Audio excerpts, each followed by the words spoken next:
أعوذ بالله من الشيطان الرجيم. بسم الله الرحمن الرحيم. أم عندهم الغيب فهم يكتبون أم يريدون كيدا فالذين كفروا هم المكيدون أم لهم إله غير الله سبحان الله عما يشركون. وإن يروا كسفا من السماء ساقطا يقولوا سحاب مركوم فذرهم حتى يلاقوا يومهم الذي فيه يصعقون يوم لا يغني عنهم كيدهم شيئا ولا هم ينصرون. وإن للذين ظلموا عذابا دون ذلك ولكن أكثرهم لا يعلمون. واصبر لحكم ربك فإنك بأعيننا وسبح بحمد ربك حين تقوم ومن الليل فسبحه وإدبار النجوم. صدق اللہ العظیم. سورہ طور کا آخر ہے، آیت نمبر 42 سے آخر تک پڑھی گئی، 49 تک.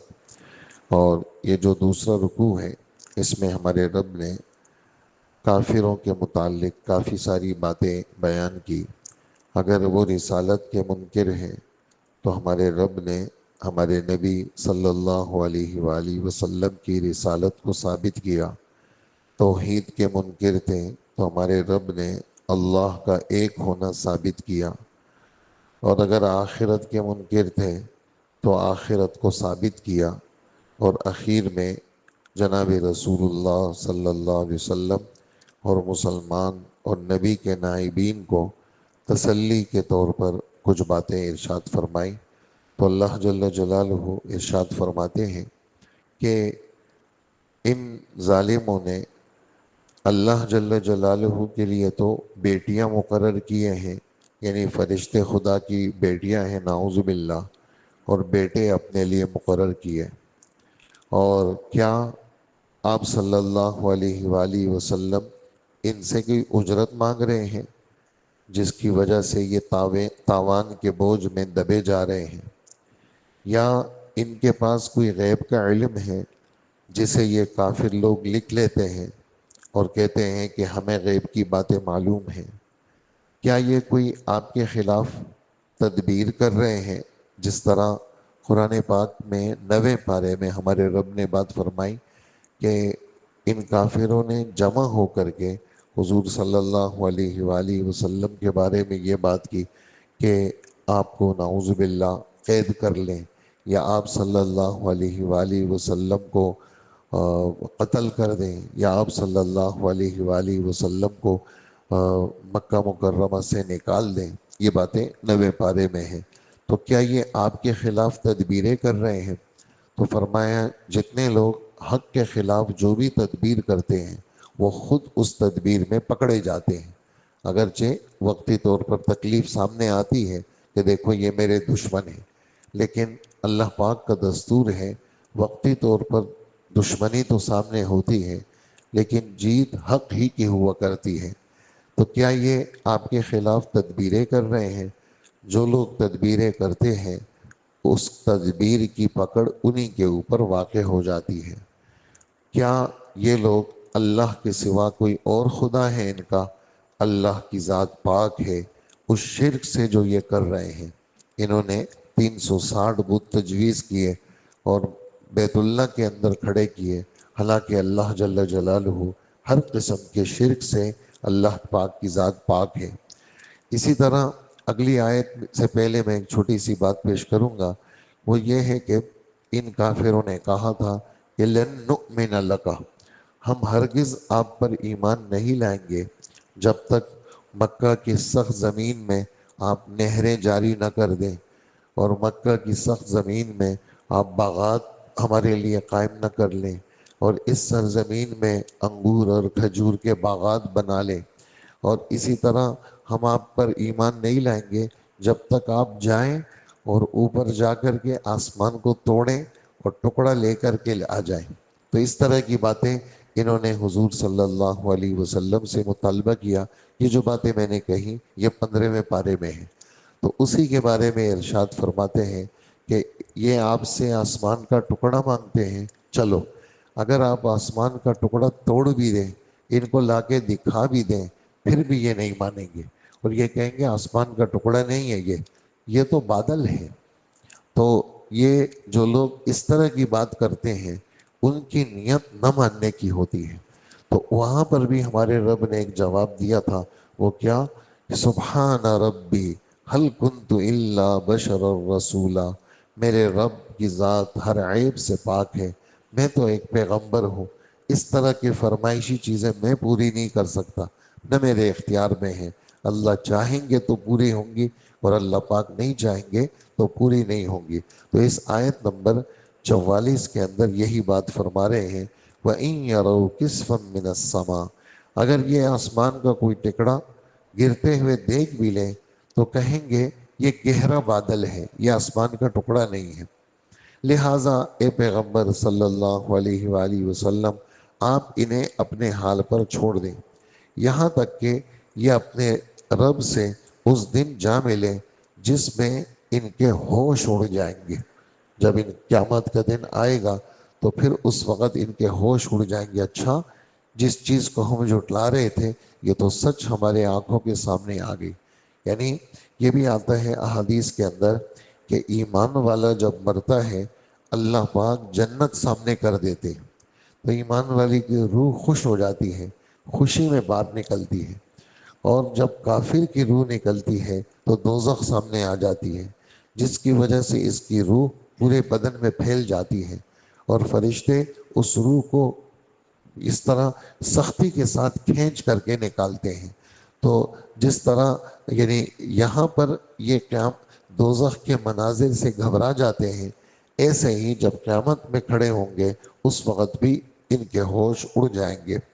جس دن ان کی مکاری ان کے کوئی کام نہیں آئے گی، جو دنیا میں انہوں نے مکاریاں کی ہیں اور جو نبی کے خلاف اور دین کے خلاف جنہوں نے جو بھی سرگرمیاں کی، تو وہ سرگرمیاں ان کو وہاں پر کام نہیں آئیں گی، اور نہ ان کی وہاں پر کوئی مدد کی جائے گی۔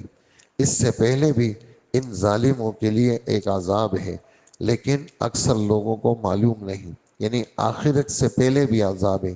آخرت سے پہلے کیا عذاب تھا؟ اس زمانے میں حضور کو ستایا، اللہ نے مکہ والوں کو قحط میں مبتلا کر لیا، حضور کو ستایا تو بدر کے اندر 70 ان کے بڑے بڑے مارے گئے۔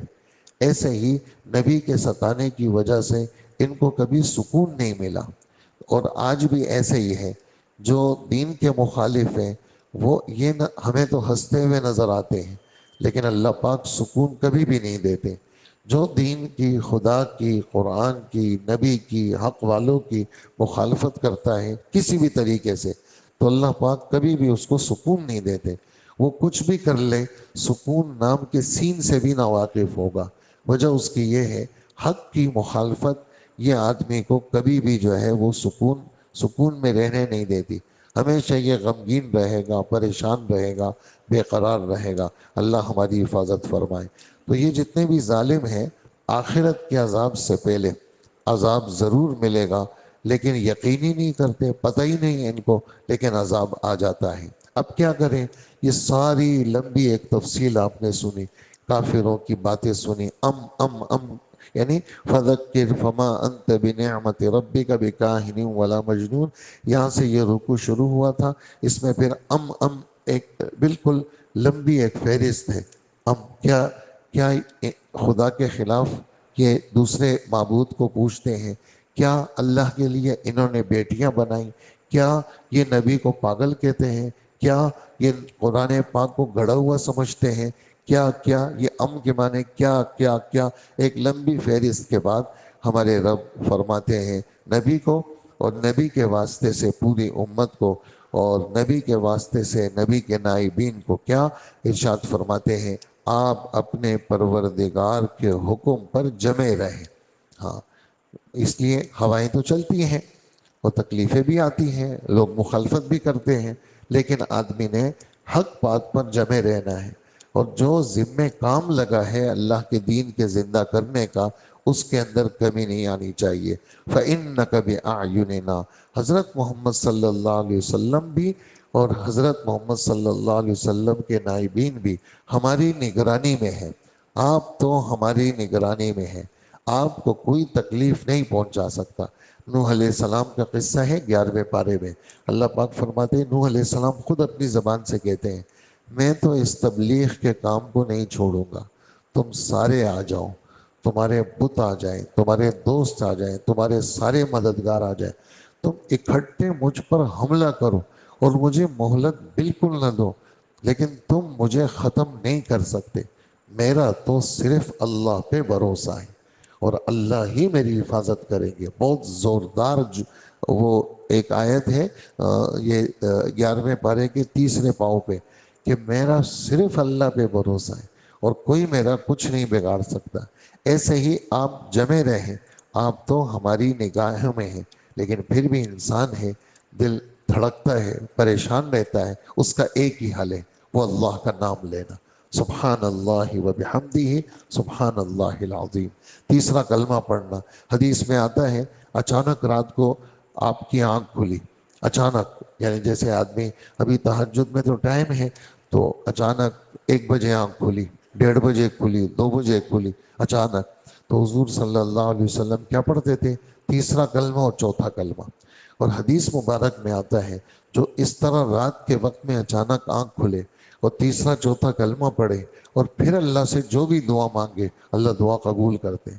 تو ان کلمات میں تاثیر ہے، ہاں یہ کلمات غم دور کرتی ہیں، ورنہ آدمی بے قراری میں مر جائے، سوچوں میں مر جائے، خوف میں مر جائے، لیکن اللہ کے نام میں ایک ایسا زوردار اثر ہے کہ آدمی کی سوچوں کو کیا کر دیتا ہے، یکسو کر لیتا ہے، ورنہ موت کا خوف آدمی کو کھا لیتا ہے، دشمنوں کو خوف آدمی کو کھا لیتا ہے۔ تو یہ ذہن میں رکھیں کہ ہم اللہ کی نگرانی میں ہیں، اب پھر بھی دل دھڑکتا رہتا ہے، پریشان رہتا ہے، سبح بحمد ربک، آپ سبحان اللہ و بحمدہ سبحان اللہ العظیم اپنی ہر محفل میں، کبھی کوئی بھی محفل ختم ہو، سبحانک اللہم و بحمدک نشہد ان لا الہ الا انت نستغفرک و نتوب الیک سبحان ربک رب العزت عما یصفون وسلام علی المرسلین والحمد للہ رب العالمین۔ نیند سے بیدار ہوتے وقت بھی تقوم مانے کھڑے ہونا، یا نیند سے بیدار ہو یا محفل سے کھڑے ہو، کہیں پر بھی ہو، دنیاوی کوئی بات تھی، کوئی میٹنگ تھی، اس میٹنگ کی ابتدا بھی اللہ کے نام سے، اللہ کے نبی کے اوپر صلاۃ و سلام۔ حدیث مبارک میں آتا ہے تم کہیں پر بھی کوئی بیٹھو، کوئی کام شروع کرو تو اللہ کا نام لے لیا کرو، اگر تم اللہ کا نام نہیں لو گے تو تمہارے اس کام کو اللہ برکت ختم کر دیں گے۔ تم دنیا کے کام بھی بیٹھو تو اس میں بھی اللہ کا نام لو، بسم اللہ۔ اب اللہ کا نام کیا ہے؟ آپ کہیں گے کیا لے؟ بسم اللہ الرحمن الرحیم الحمد للہ رب العالمین اللہم صلی علی سیدنا محمد، بس۔ یہ ہر آدمی، انپڑھ آدمی بھی یہ کہہ سکتا ہے۔ بسم اللہ سب کو آتی ہے، الحمدللہ سب کو آتی ہے، درود شریف سب کو آتا ہے، جب محفل ختم ہو پھر اس میں بھی ایسے ہی پڑھ لیں۔ تو اللہ کے نام سے اپنی محفلوں کو شروع کریں اور اللہ کے نام پہ اپنی محفلوں کو ختم کریں، تو یہ دل بھی مطمئن رہے گا۔ اس دل کا اطمینان کسی چیز سے نہیں ملے گا، صرف اللہ کے نام سے ملے گا۔ اللہ نے اپنے نام میں بہت تاثیر رکھی ہے، جیسے مچھلی وہ پانی ہی میں خوش رہتی ہے، تو مومن کا دل اور مومن کی روح وہ اللہ کے نام سے خوش ہوگی، اس کے علاوہ کوئی اور راستہ کہیں پر بھی نہیں ہے۔ ڈھونڈتے رہیں، اس دنیا کے اندر کوئی راستہ نہیں ملے گا سوائے اللہ کے نام کے۔ سبح بحمد ربک، آپ اٹھتے وقت بھی تسبیح کیا کریں، ومن اللیل، رات کو بھی تھوڑا سا وقت نکال کے اللہ کا ذکر کریں۔ ومن اللیل، من بعضیت کے لیے آتے کچھ حصہ، رات کا کچھ حصہ اللہ کے نام کے لیے وقف کر لے، ہاں اللہ کے نام کے لیے رات میں تھوڑی دیر اللہ کا نام لیا کرے۔ اور اسی طرح اس وقت بھی جب ستارے ڈوبتے ہیں تو اس وقت بھی اللہ جل جلالہ کا نام لے۔